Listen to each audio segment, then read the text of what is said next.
tardes, estamos aquí con el juez Vinicio Santamaría y vamos a hacer una pequeña entrevista sobre su área laboral y otros aspectos. Buenas tardes, doctor. Bienvenidos, permítame darles la bienvenida a los estudiantes de la Universidad Católica de Ambato. Siempre será un gusto compartir con los estudiantes que se están preparando y son los futuros profesionales de la República. Los funcionarios públicos estamos para servirles, para guiarles y poder contribuir en su formación académica. Bienvenida a la Universidad Católica de Ambato y se recibe con los brazos abiertos aquí en la ciudad de La Tacna. Muchas gracias. Bueno, le voy a proceder a hacer la primera pregunta. ¿Podría hablarnos usted acerca de sus estudios previos al ejercicio de su profesión? Claro, bueno, soy de la ciudad de La Tacunga. Estudié en la Escuela Isidro Ayora, en los colegios Vicente León y Pedro de Abril. Posteriormente, mis estudios de pregrado los realicé en la Universidad Central del Ecuador, del cual soy egresado. Y también obtuve el título de abogado en la Universidad Católica de Cuenca. Posterior a aquello, se han hecho varios posgrados, uno de ellos de la Universidad Técnica de Ambato, donde obtuve el título en Derecho Constitucional. Esto es el diplomado superior en Derecho Constitucional.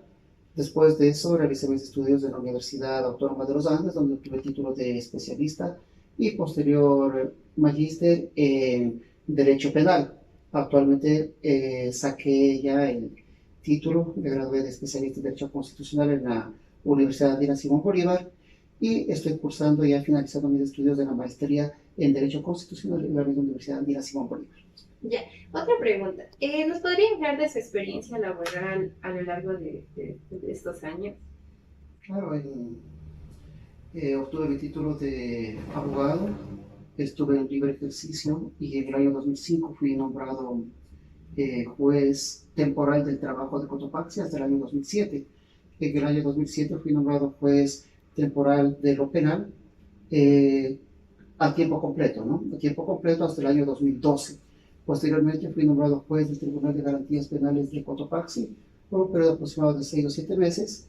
Del 2012 al 2013 volví al libre ejercicio profesional y desde el 1 de octubre del 2013 hasta la actualidad me encuentro nuevamente formando parte de la función judicial, tanto hasta hace unos 2 meses en la unidad judicial de lo penal de Cotopaxi y actualmente como juez de garantías penitenciarias de Cotopaxi, de la Tacunga, perdón. Y háblenos de la importancia de las prácticas preprofesionales para el ejercicio de la profesión. ¿Cuál es la importancia? Bueno, considero que es algo fundamental porque soy de las personas que también tengo experiencia como docente universitario, incluso de posgrados, y considero que debe ir de la mano el estudio teórico con el estudio práctico, porque el estudiante puede pasar estudiando toda la vida y es muy bueno, o sea, indiscutiblemente que la teoría es muy buena, pero se complementa con la práctica ya preprofesional y posteriormente práctica profesional que puedan realizar. Es importantísimo ir de la mano las dos cosas, la teoría y la práctica. En este momento ejerce como juez, ¿en qué área o en qué ámbito? En el área de la unidad judicial penal, específicamente en garantías penitenciarias, que está para tutelar los derechos y garantías que les corresponden a las personas privadas de la libertad, tomando en consideración que en la ciudad de La Tacunga contamos con el centro de rehabilitación social más grande del país. Y digo más grande porque si bien en número puede haber más personas privadas de la libertad de la ciudad de Guayaquil, sin embargo es necesario tomar en cuenta que allá hay 3 establecimientos de privación de libertad. En cambio aquí estamos hablando de uno solo que está entre 5.500 a 5.800 personas de promedio. Bueno, como siguiente pregunta, quisiéramos que nos hable un poquito más de la función que ejerce actualmente como juez de garantías penales. Bueno, mi ejercicio siempre ha sido en el campo penal, por disposiciones del Consejo de la Judicatura, que es el ente administrativo, nos han otorgado varias funciones.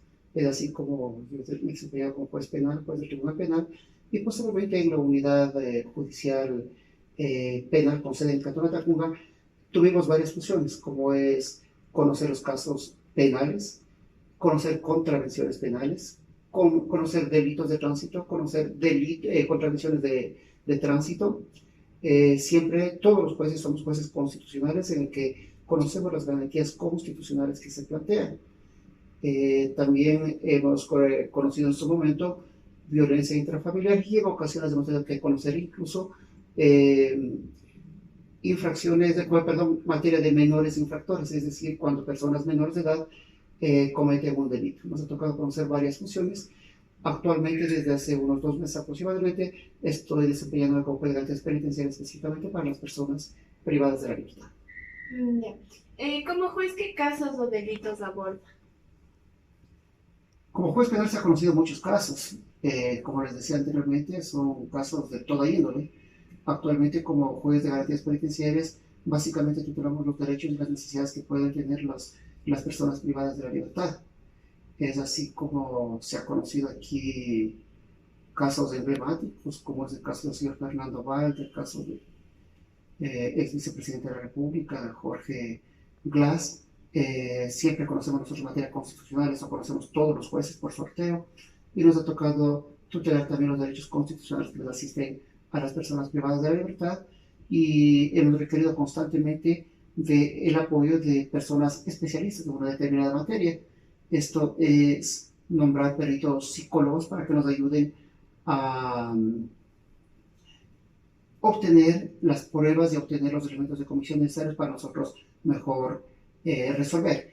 Les voy a explicar, por ejemplo, en los delitos sexuales lo que suele pasar. Un delito sexual, por lo general, salvo escasas excepciones, no deja testigos. Por lo general, el victimario a su víctima la lleva a un lugar despoblado, a un lugar donde no haya testigos, a lo mejor alejado del conglomerado humano, o puede ser que en el interior de su misma vivienda, por ser padrastro, por ser tío, incluso por ser el mismo padre, se da esos delitos, donde no existen testigos. Entra aquí a jugar un papel muy importante el testimonio de la misma víctima, que en muchas ocasiones, como les he comentado anteriormente, lo hace acompañado de un psicólogo. Pasa a ser de fundamental importancia eso, y esto se complementa con un informe psicológico que realiza justamente personas que tienen este título, como ustedes en el futuro lo obtendrán. Entonces, eso es las pruebas más importantes que se puede obtener en este tipo de delitos. El testimonio de la víctima, que puede ser acompañada de un psicólogo, y el informe psicológico que presenta en este caso un psicólogo que le hace el tratamiento a la víctima. Con esos dos elementos nosotros podemos llegar a juzgar a una persona y condenarle entre 19 a 22 años de cárcel. Por favor, ¿podría contarnos, a base de la experiencia que usted ha tenido en estos años, cuál ha sido la decisión más difícil que ha tenido que tomar? Han sido muchas, y bueno, no voy a entrar en detalles, pero uno de los casos más emblemáticos que me ha tratado de resolver es la situación del ingeniero Jorge Glass, ex vicepresidente de la República. Bueno, en su trabajo como juez, háblenos sobre su punto de vista en la importancia de un psicólogo para resolver algún tipo de caso. Como les había comentado anteriormente, en cuestiones de delitos sexuales, cobra muchísima importancia el informe que nos dan los psicólogos, así como el aporte que el psicólogo hace en obtener el testimonio de la presunta víctima. Más aún cuando esta víctima es menor de edad. Entonces nosotros no podríamos recibirle su testimonio como a otra persona cualquiera, que una persona mayor de edad, y que por su edad mismo puede dar esta información. Tenemos que ser muy cautos en esto y concurrir a personas especialistas como son los psicólogos para que nos ayuden en la obtención de estas pruebas. Asimismo, se puede requerir de psicólogos cuando las personas tal vez están afectadas por el delito que sufrieron, no necesariamente delitos sexuales, sino en general cualquier delito. Por lo tanto, uno de los puntos que tiene que resolver un juez es la reparación integral a la víctima. La reparación integral a la víctima puede ser material e inmaterial. Es decir, si nosotros llegamos a determinar que una persona ha sido víctima de un determinado delito, debemos sancionar con pena privativa de libertad, de ser el caso, a su victimario. Debemos sancionarle con multa y con la reparación integral. La reparación integral son justamente medidas que nosotros tomamos a favor de las víctimas. puede ser que dispongamos que se realice un tratamiento psicológico para que pueda superar el delito del cual fue víctima. Podemos disponer también que el mismo victimario reciba asistencia psicológica para que también pueda de alguna manera rehabilitarse. En el caso de drogas cuenta un papel muy importante la rehabilitación, en el cual se cuenta justamente con los psicólogos para que en primer lugar realicen un informe psicosomático y que ellos nos informen si la cantidad de droga, por ejemplo, que estaba en poder de una persona, lo convierte a este en un consumidor o lo convierte en un posible delincuente. Es importantísimo aquí el informe pericial, el informe psicosomático que realiza el psicólogo, porque hablemos de cantidades que dejan cierta duda, 20, 30, 40 gramos en poder de una persona.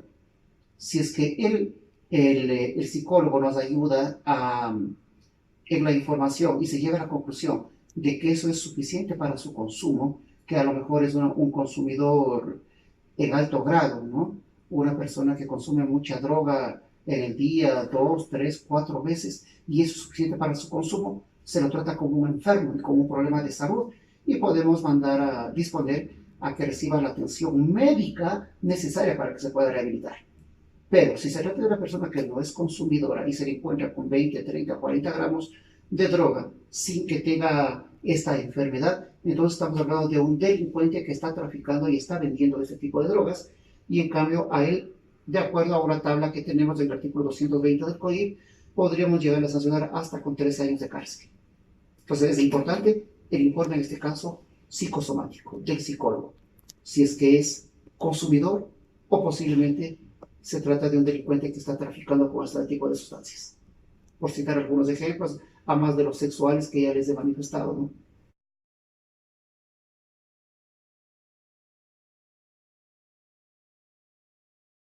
En muchos casos ya la audiencia final de un juicio. Por eso, les iré explicando luego, acá es fundamental los testimonios de los peritos psicólogos, es indispensable cuando se trata sobre todo de delitos sexuales y cuando están involucrados, sobre todo como víctimas, personas menores de edad, niños y adolescentes. Entonces es indispensable la intervención de un perito, por lo tanto acá se nombran peritos psicólogos, por lo tanto son peritos acreditados en el Consejo de la Judicatura y también pueden ser psicólogos acreditados en la Fiscalía, a fin de nosotros poder realizar una pregunta al menor de edad o a la víctima, porque también la víctima puede estar psicológicamente afectada, se lo hace a través de un perito, en este caso los psicólogos, ¿no? He visto yo que, por ejemplo, para hacer alguna pregunta a una niña del fruto de un abuso sexual, los psicólogos se ayudan de unos muñecos, entonces va diciendo, a ver, cuéntame qué parte te tocó, cómo fue, y le van sacando información a los menores de edad sobre todo. Eso ya técnicamente lo saben los psicólogos, ¿no? Entonces aquí en la sala de audiencias, aquí es justamente el puesto del juez, acá se sienta el acusado por cualquier delito, puede ser violación, abuso sexual, tráfico de menores, explotación a menores, etc. En materia penal, a la izquierda del juez se sienta el sospechoso, el que posiblemente cometió el delito. Digo posiblemente porque primero tiene que darse la audiencia, dictarse la sentencia y esa sentencia quedará firme después de las apelaciones y todo, para poderle llamar condenado o sentenciado. Mientras tanto, se presume que es inocente. Pues acá se sienta el presunto delincuente, ya lo dije, presunto, no es nada todavía comprobado. En cambio acá se sienta el fiscal y se sienta la presunta víctima. Digo presunta porque todavía no se ha comprobado que es víctima, sino después de que la sentencia ya esté en firme, se hayan agotado todos los recursos y haya quedado en firme esa sentencia. Por cuestiones de proteger y precautelar, sobre todo, que ustedes deben saber, la no revictimización a la víctima, no es aconsejable que a esta misma sala venga de manera personal y se siente, como acá suele acercarse los testigos o peritos, se sienta frente al juez a rendir su testimonio. Entonces, no es aconsejable que hablemos de personas menores de edad, víctimas de abuso sexual, comparezcan de manera personal, se sienten acá y aquí estén sentados el presunto agresor. Imaginémonos de un abuso sexual, de una violación, que aquí está el presunto violador y llega la víctima y le queda bien. Eso es revictimizar, en este caso, valga la redundancia, a la víctima. Cuestión que nosotros debemos proteger y por eso es que en materia penal existe la figura del testimonio anticipado. ¿En qué consiste el testimonio anticipado? En que antes de llegar a esta audiencia, mucho antes, ya podemos tomar el testimonio de la víctima. Para en esta audiencia simplemente presentarlo por escrito, es decir, esto ya hicimos hace un mes atrás, hace 2 meses atrás, por lo tanto presento y justamente lo hacemos para que no estén viendo aquí las caras.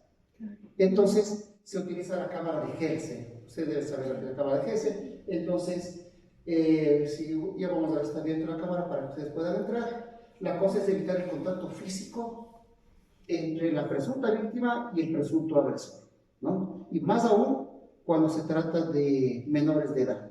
Nosotros tenemos que tutelar y evitar a como de lugar una revictimización que puede ser muy grave para la afectación psicológica justamente de los menores. Les estoy hablando de delitos sexuales sobre todo porque mi materia es la penal. Entiendo que también algo parecido se trata de proteger, se protege de hecho en los juzgados de la niñez y adolescencia. ¿Alguna inquietud hasta ahora? ¿Es donde declaran los hechos? A ver, esta es la computadora que sirve para controlar justamente acá, ¿no? Si es que alguien quiere hablar con la persona que está allá, se pone acá, porque aquí está la cámara. Se pone aquí y sale allá nada más. No es que se pone acá para hablar con él, ¿no? Entonces se pone acá. Pero con todo ellos lo están viéndonos y oyéndonos en todo momento. Acá, déjenme estar. Nos colocamos juez, fiscal, abogados, y allá solamente le dejamos estrictamente a la víctima y al psicólogo. De aquí a allá se ve, nosotros de aquí vemos clarito, acá hay una mesa al otro lado, con la cámara de GESE. Nosotros le vemos claramente a ellos, pero ellos no nos ven a nosotros, ¿no? Entonces aquí tenemos un sistema de audio en el cual hacemos las preguntas, repreguntas, como les decía aquí, se toma el testimonio anticipado, a fin de evitarle que haya el contacto físico y no revictimizarle justamente a la presunta víctima, valga la redundancia, del hecho. Lamentablemente, al otro lado está observado, se nos hubiéramos perdido la luz y más o menos que, mejor dicho, que vean cómo es en la realidad la cámara de GESE. Pero es esta. Acá nos sentamos, les repito, juez, fiscal, secretarios, abogados de las partes, se hacen las preguntas, repreguntas vía micrófono y al otro lado está la presunta víctima con el psicólogo. Y el filtro justamente es el psicólogo, porque nosotros no le preguntamos directamente a la víctima, sino, señor psicólogo, puede preguntarle por favor que nos relate los hechos. Entonces ahí el psicólogo va ya haciendo su trabajo psicológico, ¿no? Y hasta que ya se cuéntanos, ¿qué te pasó? Estuviste tal día en tal parte, y de ahí vino tu tío, me describió tu tío, sí, por favor, relátame, ¿qué pasó a lo que vino? Entonces ahí es como les decía, cuando son víctimas de delitos sexuales, coge un muñeco, cuando son menores de edad, cuéntame, a ver, indícame a quién no te tocó según este muñeco. Entonces le van sacando la información, pero es transparente porque aquí está el abogado del presunto delincuente también, del presunto abusador, usted también se encuentra aquí, y todo es transparente, ¿no? En este momento, entonces, todo es, se llama en materia legal bajo el principio de contradicción de las partes. Aquí están todas las partes, está en su derecho de objetar alguna pregunta, por ejemplo, si es que están induciéndole a una respuesta, entonces puede objetarse, hey, señor, por favor, usted le está induciendo al hacer alguna pregunta, como decirle, y a lo que él te violó, ¿qué más pasó luego? Usted le está induciendo. Si ella no dice que la ha violado, usted le está diciendo que ella le ha violado. Entonces, por favor, está induciéndole usted a una respuesta. Entonces, es muy importante ahí el trabajo también del psicólogo y los abogados, impugnan. Y el juez también. Ha pasado a veces que los abogados se quedan callados. Entonces, el juez interactuar de por favor, esa pregunta no pasa. Porque usted ya está asegurando que la ha violado, ya prácticamente está poniendo en la boca de la otra parte que la ha violado. Si él recién le está diciendo que relate los hechos y el otro le pregunta, y después de la violación, cuénteme, ¿a quién pidió auxilio? Si le dice, señor, por favor, no le induzca a la víctima. Y ahí también juega un papel importantísimo el psicólogo. El psicólogo es el filtro para las preguntas. Si usted hay alguna pregunta que a lo mejor puede revictimizarle o afectarle, Para eso el psicólogo que sea un filtro y ya no, esa no va a proceder porque les está afectando. Cuando son menores de edad, por lo general vienen acompañados de su representante legal, ellos sí están allá con la víctima. Sería víctima, representante legal cuando son menores y el psicólogo. Todos los demás acá, para darles ya un ambiente de tranquilidad, no de presión y no de revictimización. Entonces está allá todos y acá por separado.